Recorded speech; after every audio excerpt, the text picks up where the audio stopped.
أكدنا عدة مرة وحتى في لا كونفوكاسيون باللي التلميذ خصو يكون عند 8:30 8h30.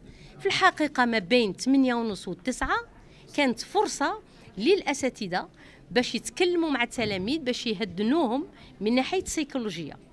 Et quand on a un protocole ولما نتكلموا على بروتوكول معناتها يطبق بنفس الصرامة في كل مركز. لازم الموظفين اللي يطبقوا الإجراءات بصرامة أن نشكروهم بما أن احترموا إجراءات اللي اتخذت على المستوى المركزي.